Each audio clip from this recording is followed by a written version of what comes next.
often measured in quick glances, like Instagram filters, instant transformations, right?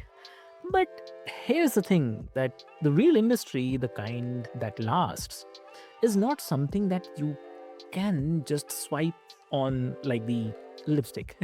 So it's the quiet confidence that comes from knowing you are cared for yourself, mind, body, and the spirit, obviously. So today we are going to explore that deeper layer. Like we will talk about what it really means to heal from inside out, beyond the creams, the treatments, and the surface level promises.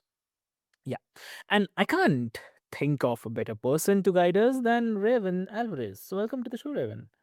Yeah, thank you. Thanks for having me, Avik. Amazing. So, Raven, like before we start, I'll quickly love to introduce you with all the listeners.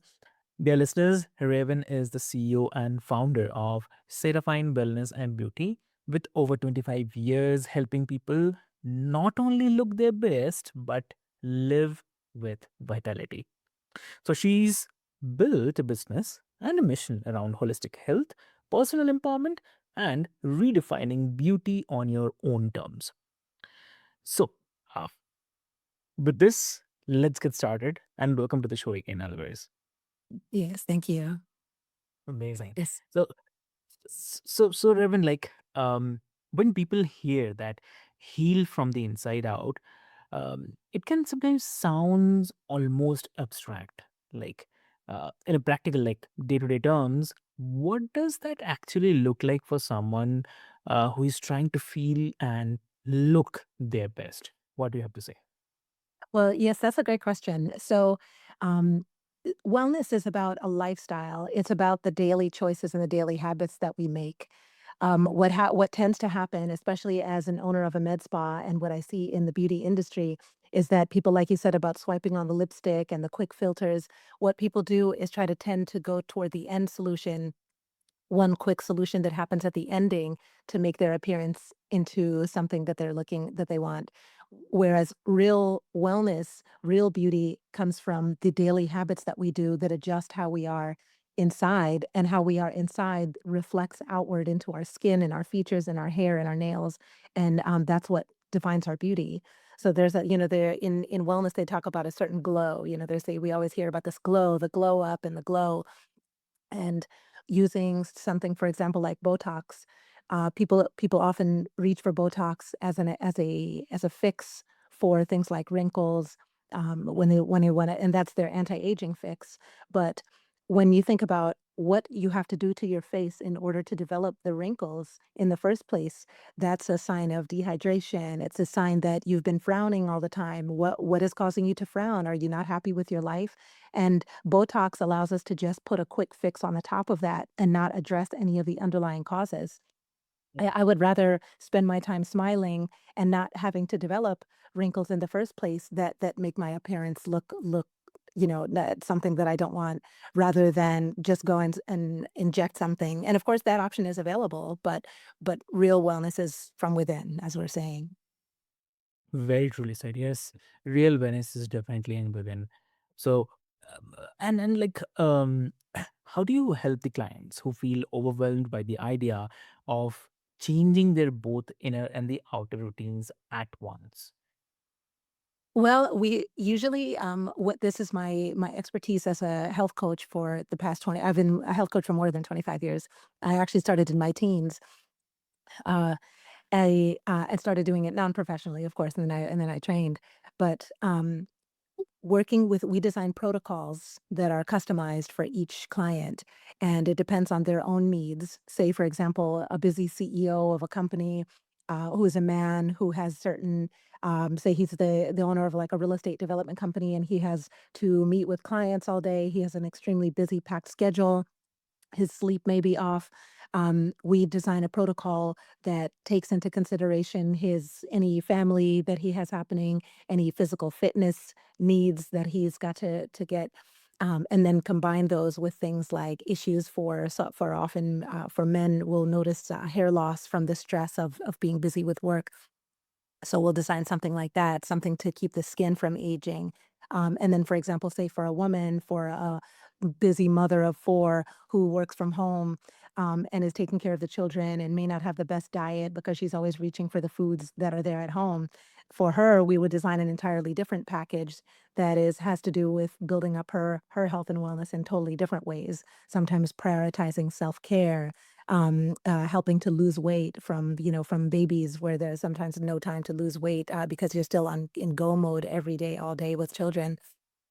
So these packages are designed specifically, so it helps take the guesswork out of it because I think a lot of people, especially in social media, we see in these 10-second TikTok videos or a quick Instagram reel, we see the solution presented, but no one ever talks about the dosage or the timing or when you're supposed to expect results. Those kind of details are left out in these little quick slices that we're given in regular reality.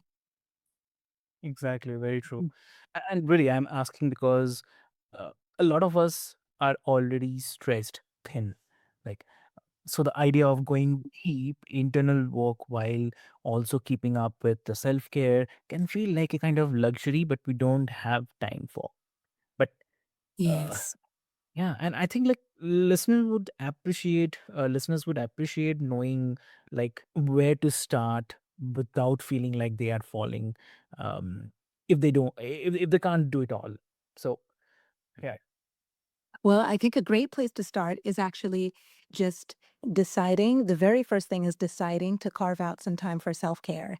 That is one, especially as we become more westernized and more industrialized, when we're busy working all the time, we've moved away from our humanity and from the things that give us joy as the central focus of our day as a people, and we've moved into work as the central focus and work and the acquisition of money as the central focus, and we have to begin to reclaim some of that time back and just choose to carve out a certain amount of time, and for everybody's schedule, that will be something different. Some people, I mean, you may need to wake up an extra hour earlier in the morning. For some people, there's time in the middle of the day.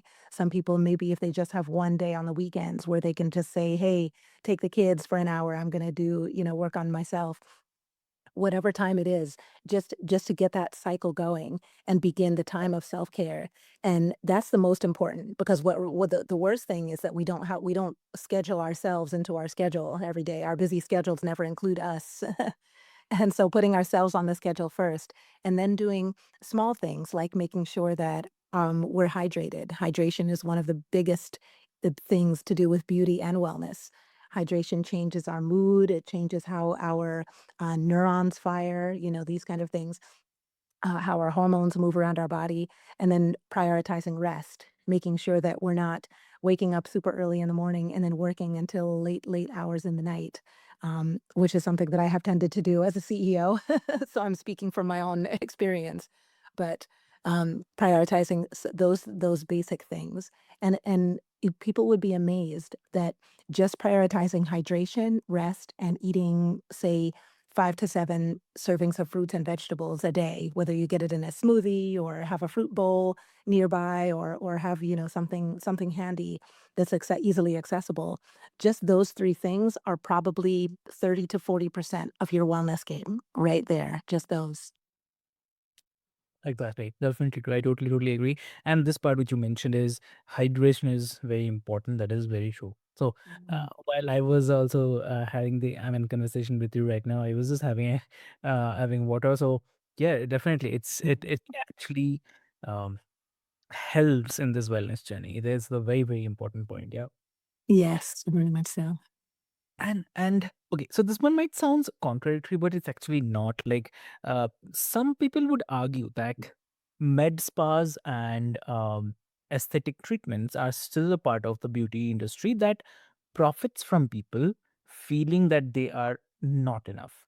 So how do you navigate that tension between promoting self-acceptance and also offering appearance enhancing services? Yes, very good question as well. Um, the One of the things that we we as a people don't like to don't like to take in consideration. Everyone does it, but we don't like to take it in consideration. Everybody, appearance matters. Appearance is extremely important. Appearance in a biological and physiological way. Our bodies respond and our spirits respond to beauty differently than it responds to things that we don't consider beautiful. And so each person and each culture has their different standards of what beauty is. But if we don't feel beautiful inside of whatever is our standard, then we move through life differently. And so while I highly advocate, especially as a person with a wellness background, I highly advocate making sure that your standard of beauty comes from something that you, with your own biology, with your own body, and your own personal standard, rather than trying to carve yourself into a standard that is, maybe based on some celebrities or based on some trending, ideas. Finding your own standard of beauty. And then once you have found that, working towards encouraging and enhancing your own natural beauty. And that's what we as a med spa do. So as a wellness-based med spa, our focus is on helping people to develop their own standard of beauty, their own style of beauty, and enhancing that. And that comes from being healthy. I mean, real beauty, actually, the depth of beauty comes from being healthy. If you're healthy, then your features have symmetry, your body glows, you have energy, and you move differently, and you shine more. And so those are the things. So we definitely don't. And I do agree that there are people in the med spa industry, in the beauty industry as a whole, who enjoy profiting off of people's insecurities and trying to make people feel that they aren't enough and that there's always some unattainable standard that they have to continue to reach for. But one of the things that sets us apart in the industry is that by being wellness based, we care about natural beauty ahead of all other things. Exactly. Yeah. And have you ever had to turn away a client because their request was coming from an unhealthy place? Yes. Yes, we have actually. We've had clients come in. We've had on 2 occasions clients come in, and specifically for Botox, and I don't wanna, slam Botox because it does have actually benefits which were used for health issues far before it started being used for beauty. Not a lot of people know about that.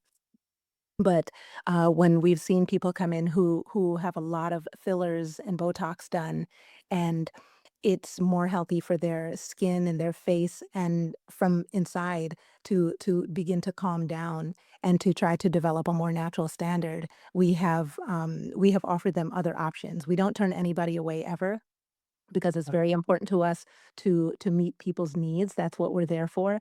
But we can meet people's needs in different ways. So because we are wellness based, we're able to offer other solutions that people can use rather than using specific certain things that they may know of. Because we have a wider range of beauty tools available. So, for example, somebody might not know that there is facial acupuncture that can change the structure of your face and that can align your face. There are different serums that can adjust and reduce wrinkles and freeze wrinkles and things like that without being invasive. And because we have all of those options available, then we can steer somebody in a direction that is more toward the natural rather than helping them to continue to what essentially when they go out of balance with it will essentially be to destroy their beauty. Exactly. Yep. Yep. And definitely, I think this is a tricky space because while your mission is about empowerment, there is no denying the wider industry sometimes reinforces insecurities also. So, yeah, I'd love to hear how you draw those boundaries in your own work. Yes. Yes, because of our position, we people do realize and for example, I don't know if we have a picture of me here, but or maybe we can add in the comments or somewhere. But I'm 54 years old, and I started my anti-aging process when I was in my teens, and this was, obviously I'm at my age. This was before there was an internet or anything. As of yet, I don't have any wrinkles. I have very few grays. But it's from choosing a life of using the simple beauty habits that have lasted. I've been a vegetarian for 35 years. I use olive oil on my skin. I don't use a lot of the beauty products that have come out. I don't have a big skin routine. You see sometimes people They encourage women to do these skincare routines that are like an hour long, doing all of these things to their face and all of those things that, simplicity. Beauty is in simplicity. Like true beauty is really in simplicity, and the other things are just enhancements. And once we learn to see these external beauty things as enhancements to our beauty and not the standard of beauty itself, then it kind of changes how we apply that routine to ourselves. Um, and when we see these things, I know for myself, I rarely mention my age just because I'm not into, I don't believe in aging. I don't believe aging has to do with the time movement or how many times the earth rotates around the sun. It has to do with how we take care of our bodies. And because I have been a living example of the fact that so beauty can be simplicity and that you don't have to age if you don't want to. Um, my face often speaks for itself because the proof is right there. You don't have to apply loads of things. You don't have to do these great complex routines. The closer you stick to natural products, the more natural results that you'll get, and you'll have a specific glow that just comes from you being beautiful within yourself.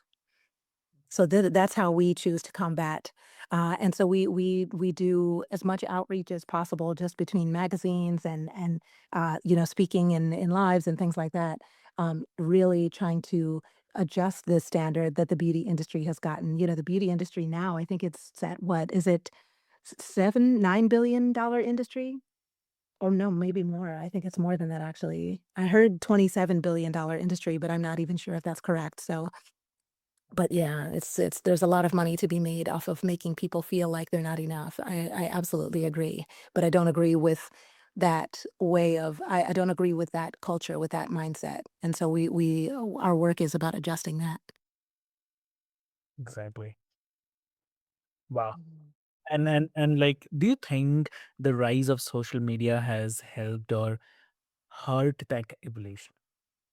Absolutely harmed it. Absolutely. I'm so sad for our sons and daughters of these days, of the young people for now, and the like, just the war they're up against, it's insidious at this point because it used to be the beauty standard was in the TV shows, and especially, in the United States, all the TV shows before, everybody had this, perfect cookie cutter, way of looking, but then so people would see people on TV and say like, "Oh, I wish I was beautiful like that." And but everybody they looked at it around them looked, the same. So that was considered some unattainable standard out there. But now that social media and each person has access to that right in their hands, they're looking at these filters and these makeup tricks of all the people around them, looking at these even with men having, putting fake ab muscles and, all the fitness and influencers who are secretly getting plastic surgery, but then out here making money as influencers, trying to convince people that they can have these, unattainable bodies naturally. The social media has absolutely really been the decline of self-esteem. It really has. That it has been a big detriment. I'm very I also advocate for people just putting the phone down and not even using that as a tool of comparison for themselves. Exactly. Exactly true. Ooh, lovely. And like what to say? Like, your work combines with the entrepreneurship, spirituality, wellness. So how do you personally keep your own energy and creativity flowing while also running a business that demands so much of you? Hmm. It is far more difficult than I had ever anticipated. Being a CEO is an extremely, extremely challenging, well, CEO and business owner. Uh-huh. Being the owner of a small business and building a business from scratch is extremely taxing and challenging. There's so many, it requires so much focus, so much energy, attention. And when I first started, because I was a health coach for 25 years and I was seeing clients one on one, and I just recently transitioned into having a brick and mortar space. We have a huge, beautiful space. It's 3,400 square feet. We have 11 treatment rooms. It's very big. And having a space that size and having to build it all out, handle all of the aspects, it requires it I wasn't resting at the level. I was resting. I was all of the self-care routine that I had in place was the self-care routine required for one person who was seeing clients one-on-one. And then suddenly having this, moving into this business, atmosphere, there was so much more rest that I needed that I wasn't getting for myself because my habit was for, "Oh, yeah, I can work all day and all night, and it's okay, and I'll just rest on my days off." And there are no days off, especially in the first year of business. So things like rest were really lacking. And what the process of this really did for me was actually, I went even farther into the biohacking world because I was having to catch up where my habits weren't matching. I was having to catch up by using really powerful biohacking solutions to adjust my body back to that like high level of focus and attention and energy that was needed to run the business day to day. So I've actually added the things that I have come across. I've actually added those services into the business, the things that were helping me on while I was on this journey of opening this business. Things like exosomes, studying stem cell therapy, using peptides, and things like that, which have been powerful, powerful healing tools. Exactly. Yeah. Perfect. That's amazing. Lovely. Wow, what a conversation. This conversation actually reminded me that beauty, real beauty, has less to do with chasing a perfect image and more to do with creating a life that feels good to live in. So, my dear listeners, Reverend's work is a powerful reminder that self care is not the indulgence, but it's the foundation for everything else we do.